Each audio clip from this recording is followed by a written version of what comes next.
Sir जैसे कि अभी आजकल के ज़माने में सब स्टूडेंट्स जो न्यू जनरेशन काफ़ी फिक्स होती है कि मुझे यही करना है, ये है मेरा पैशन ये है। तो सर मतलब ज़रूरी है कि लाइफ में एम रहना ही चाहिए? जैसे कोई लोग मेरी तरह भी होते हैं कि भई उन्हें लाइफ में नहीं समझ में आता कि भई अब क्या किया जाए, क्या किया जाए? मैंने आपके 1-2 वीडियोज़ देखे भी जिसमें आपने कहा है कि गिव योरसेल्फ टाइम, थोड़ा आप अकेले में जाओ 7-8 दिन, थोड़ा शांति से खुद को एनालाइज़ करो। लेकिन सर फिर भी वो इतना इजीली निकल नहीं आ रहा कि क्या करें, काफी फ्लक्चुएशंस होते हैं, माइंड में थॉट्स आ रहे हैं। तो क्या जरूरी है कि लाइफ में एम होना ही चाहिए? क्योंकि आजकल ये बहुत क्वेश्चन पूछते हैं लोग, एम क्या है तुम्हारा, एम क्या है तुम्हारा, एम क्या है, तो क्या करना चाहते हो? How old are you? 23 sir. 23। तो 23 की एज में एटलीस्ट हमको इतना तो पता होना चाहिए कि मेरा किस काम में इंटरेस्ट है। और अगर मैं जी आपसे जी। पूछता हूँ आपका किस चीज में इंटरेस्ट है, तो क्या जवाब आएगा? स्पोर्ट्स। स्पोर्ट्स में है। सर ये बहुत बाद में ध्यान में आया सर, मतलब इंजीनियरिंग में आ गया मैं, उसके 3 साल बाद मेरा दिमाग चलने लगा आपके वीडियोस देख के, फिर मेरा दिमाग उतना विकसित होने लगा, फिर समझ में आ गया ओके इस तरीके से होता है। अच्छा, तब तक बस इंजीनियरिंग 12th हो गई, चलो इंजीनियरिंग कर लो, तो इस तरीके से वो फ्लो में हो गया सर। इसको ध्यान से समझते हैं कि एम हम कहते किसे हैं और एम क्या होता है। बहुत सारे लोग हैं जो बहुत ही कम एज में, अगर आप उनसे जाकर के पूछोगे, मान लो वो 10th में 11th में है, उनसे आप पूछोगे भाई क्या करना है, उनको बिल्कुल क्लियर है कि मुझे ये करना है, फिर उसके बाद में ये करना है, फिर ये होगा, फिर ये होगा, फिर ये होगा।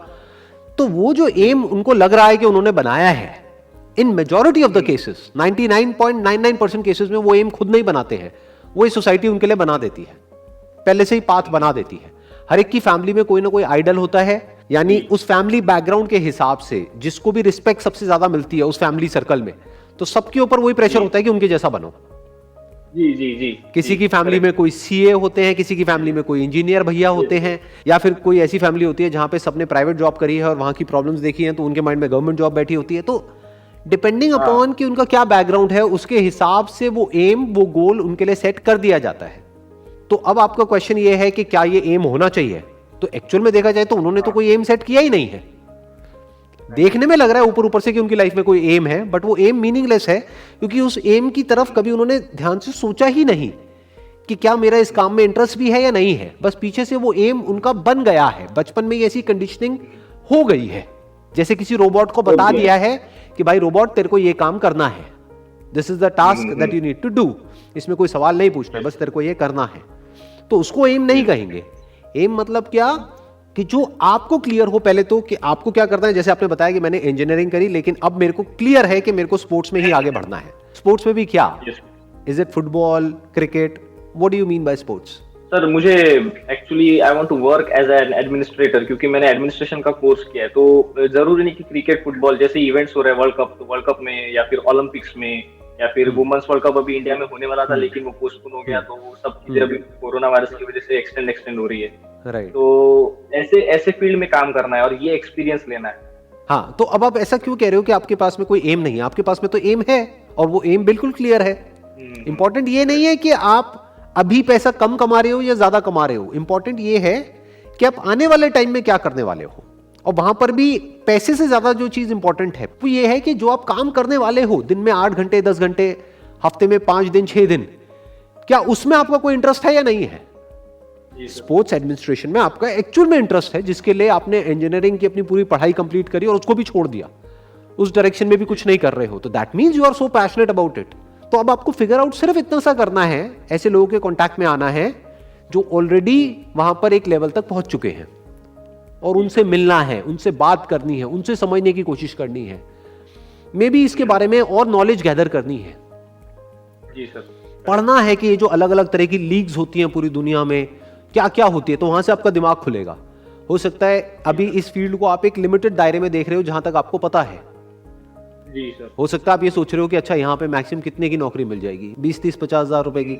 अभी हो सकता है आपका दिमाग ऐसे चल रहा हो, बट हो सकता है जब आप डीपली इसको स्टडी करना शुरू करो तो आपको समझ आए कि ये रोल कितना इंपॉर्टेंट है। मतलब बेसिकली आप बैक एंड में आ गए ना, आप फ्रंट में नहीं हो, लेकिन ये एथलीट्स और ये जो स्पोर्ट्समैन है, इनके पीछे क्या हो रहा है उसको मैनेज करना। तो जो उसको मैनेज कर रहा है वो कितना कमा सकता है और वो क्या क्या कर सकता है। हो सकता है वो सारी चीजें आपके माइंड में अभी हो ही ना हो, क्या सकता है पक्का होगा ही नहीं। तो जब आप स्टडी करना शुरू करोगे, इसकी डेप्थ में जाना शुरू करोगे, तो आपका माइंड क्लियर होगा कि ये पॉसिबिलिटीज है, और हो सकता है वो पॉसिबिलिटीज जहां तक आप सोच रहे हो उससे बहुत बड़ी हो। इसी फील्ड में आपको ऐसे ऐसे लोग देखने को मिल जाएंगे इंडिया में भी और वर्ल्ड के अलग अलग पार्ट्स में भी, जो लाखों रुपए महीने का कमा रहे होंगे। Yes sir. और एक बार को मैं कहता हूं in the worst case scenario नहीं भी कमा रहे, अरे यार आप 50,000 रुपए महीने का भी कमा रहे हो, but at least you are doing what you really want to do. इससे बड़ी चीज क्या होगी? सही है सर। जो आपकी बाकी की लाइफ है, अभी तो 23 साल के ही हो, 2 साल आपको लग जाते हैं प्रॉपर तरीके से कहीं सही जगह तक पहुंचने में, तो 25 साल के बाद मान लो 65 की एज में आप रिटायर होते हो, तो 40 साल तक आप एक काम करने वाले हो सुबह से लेकर के रात तक। तो ये 40 साल आपके कैसे होंगे? मान लो लाखों रुपए आपने नहीं भी कमाया, 50,000 रुपए ही कमाया, बट वहां पे जाने में आपको मजा आता है, वो करने में अच्छा लगता है, वो देखने में अच्छा लगता है, वो एनवायरनमेंट में आप होना चाहते हो। आप ये कह सकते हो आप अपने लिए एक अलग दुनिया को चुन रहे हो, एक अलग यूनिवर्स को चुन रहे हो, जो यूनिवर्स दूसरे जो यूनिवर्स है उससे बिल्कुल अलग है। तो अगर उसमें 1-2 साल फालतू भी लग गए तो क्या फर्क पड़ता है? जल्दी क्या है? नहीं जल्दी। आप समझ रहे हो मैं किस तरीके से देख रहा हूँ और आप किस तरह से देख रहे हो? हम नॉर्मली कैसे सोचते हैं, हम कैसे सोचते हैं एक जॉब ही तो है, जॉब मिल जाए फटाफट से और इतना पैसा मेरे को मिल जाएगा, मेरी लाइफ सेट हो जाएगी। अरे भाई लाइफ का मतलब क्या सिर्फ जॉब, वहां से पैसा, खाना पीना निकालना, यही है लाइफ, और कुछ है ही नहीं। या फिर लाइफ एक ऐसी पॉसिबिलिटी है जिसको आप जैसे चाहो वैसे डिजाइन कर सकते हो। आप इसको इस तरीके से देखो कि मैं अपने लिए एक यूनिवर्स को चुन रहा हूं। ये जो देखने में लगता है ना एक प्लैनेट, अरे भाई ये एक प्लैनेट तो है जिसको अर्थ बोलते हैं, लेकिन इसी प्लैनेट पे अलग अलग तरह के यूनिवर्सेस एग्जिस्ट कर रहे हैं। ये जो मल्टीवर्स का कॉन्सेप्ट है ना, जो मूवीज में हम देखते हैं, वो तो फिक्शन है, बट रियलिटी क्या है कि एक स्पोर्ट्स की दुनिया है, एक मान लो आईटी की दुनिया है, ये 2 अलग अलग दुनिया है। वहां के डायनामिक्स अलग है, यहां के अलग है, वहां की एनर्जी अलग है, यहां की एनर्जी बिल्कुल अलग है। तो आपको पहले चुनना है कि मुझे किस यूनिवर्स में घुसना है। अभी आपने कोई सर्टिफिकेट कोर्स किया है इसमें, या क्या डिप्लोमा लिया है, डिग्री लिया है, क्या लिया है स्पोर्ट्स? सर ये डिग्री है, मास्टर्स डिग्री है सर ये स्पोर्ट्स की। अच्छा, पूरा मास्टर्स की डिग्री है, राइट? पूरा 2 साल की? नहीं सर, ये एक साल का, ये मास्टर स्पोर्ट्स में जो एडमिनिस्ट्रेशन के कोर्सेज है ये मोस्टली 1 साल के रहते हैं। कहां से किया आपने? सर रशिया, सोची। अच्छा, रशिया से किया है आपने? एक ही वर्ल्ड में से देखिए ओलंपिक यूनिवर्सिटी है सोची में, वो ओलंपिक यूनिवर्सिटी है जो वर्ल्ड की वन ऑफ द बेस्ट जो यूनिवर्सिटी है, वहां से आपने मास्टर्स किया है स्पोर्ट्स एडमिनिस्ट्रेशन में। Correct me if I am wrong, मैं ठीक कह रहा हूं? Yes sir, correct. तो आप अपने आप को अंडर एस्टिमेट क्यों कर रहे हो भाई? आपके जैसे लोगों की तो जरूरत है, दुनिया को जरूरत नहीं है क्या? ऐसे हो जाएंगे ओलंपिक्स, उसमें लोग चाहिए ना जो क्वालिफाइड हो उसमें। ऐसी तो नहीं ना किसी को भी पकड़ के ले आएंगे कि भैया आप आओ इसको मैनेज करो। नहीं सर, प्रॉब्लम ये है कि मतलब अभी मेरे को 1-2 अपॉर्चुनिटीज थी जो कि मुझे बहुत, मैं उसके लिए लुकिंग फॉरवर्ड टू जो कहते हैं वो था, मतलब यूके में और यूरोप में, लेकिन कोरोना वायरस की वजह से सब कैंसिल हो गया। तो अब वो फ्रस्ट्रेशन हो रहा है कि यार अभी वापस इंडिया जा रहा हूँ खाली हाथ, लाइक। ये टेम्पररी है, ये जो कोरोना है ये हमेशा के लिए तो रहने वाला नहीं है, जाएगा ना, 2 महीने में जाए, 6 महीने में जाए, साल में जाए। तो इससे पहले आप खुद ही कह रहे हो अपने मुंह से कि मेरे को कुछ अपॉर्चुनिटीज मिल रही थी, तो जब पहले मिल रही थी तो बाद में भी मिलेगी, उसमें डाउट क्या है? मतलब अपॉर्चुनिटीज तो है ही ना, थोड़ा पेशेंस ही तो चाहिए। You are getting where I am coming from. कई बार लाइफ में ये डिसीजन लेना होता है कि भाई मैं थोड़ा पेशेंस रख करके वो करूं जो मैं करना चाहता हूं, या मैं अपने पेशेंस को लूज करके वो कर दूं जो दुनिया मुझसे करवाना चाहती है। ये 2 चॉइसेस है ना आपके पास में। हो सकता है आप कहीं पर जाओगे अपने कहीं रिलेटिव्स के पास में या कहीं भी, या फ्रेंड सर्कल में, हर कोई आपसे पूछेगा हाँ भाई क्या हो रहा है, क्या किया, कोई लगी जॉब या नहीं लगी। लोगों की क्यों परवाह कर रहे हो? आपको ये देखना है कि how do I want my life to be 5 years down the line, और 10 years डाउन द लाइन, और 20 years डाउन द लाइन। ये माइंड में एक विजन होनी चाहिए। यानी कि जो आपने किया, जो क्वालिफिकेशन आपने ली, जो मास्टर्स आपने किया, उसी तरह का मास्टर्स जिन भी लोगों ने किया, उसके बाद वो लोग आज किस किस लेवल पे वर्ल्ड में कहां पर हैं, वो क्या क्या कर रहे हैं, तो आपका दिमाग खुलेगा। अच्छा ये पॉसिबिलिटीज है, ये हो सकता है। अब आपको ये देखना है कि उन लोगों का लाइफस्टाइल कैसा होता है, वो क्या कर रहे होते हैं।